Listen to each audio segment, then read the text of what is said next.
ఈరోజు కారపొడి చేస్తున్నానండి. ఇడ్లీలోకైనా అన్నంలోకైనా బాగుంటుంది ఈ కారపొడి.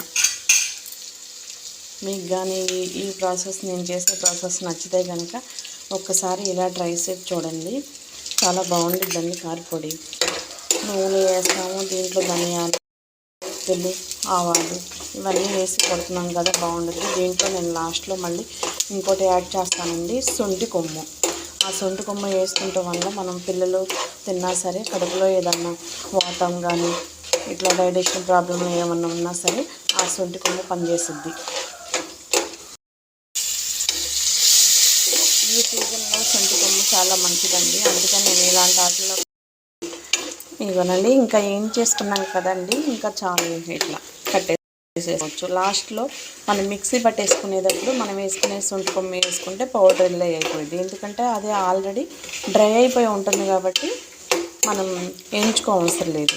పచ్చి కొమ్ము మామూలుగా డ్రై అయిన కొమ్మే మనం మిక్సీలో వేసేసి పట్టేసుకోవాలండి. కారం సగం మలిగిన తర్వాత కొంచెం ఉప్పు వేసాను, 4 వెల్లుల్లిపాయలు వేసాను, అలాగే కొంచెం జీలకర్ర కూడా వేసుకుందాం. కొంచెం జీలకర్ర, ఇదిగోనండి శొంఠి కూడా వేసేస్తాను. వేసేసి ఇంకా మిక్సీ పట్టేసుకుందాం. ఇంకో సెకండ్ ట్రిప్లో చింతపండు వేసి తిప్పుకుందాం. ఇప్పుడు ఇది కూడా చేత్తో కలిపేసుకుంటే కలిసిపోతుంది. కలిపేసుకున్నామండి. ఇలా మిక్సీ 2 కితలుగా వేసాం కదా, పట్టలేదని వేసాను. ఇది పచ్చిబాలింత్రాలకు కూడా పెట్టుకోవచ్చండి.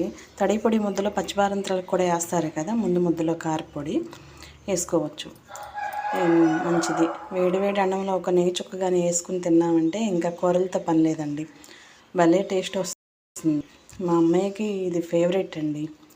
నేను చేసుకునే ప్రాసెస్ కారపొడి మీకు చూపించాను. మీకు కానీ ఈ వీడియో నచ్చితే ఒకసారి ఇలా ట్రై చేసి చూడండి. థ్యాంక్ యూ సో మచ్ అండి. ఉంటాను.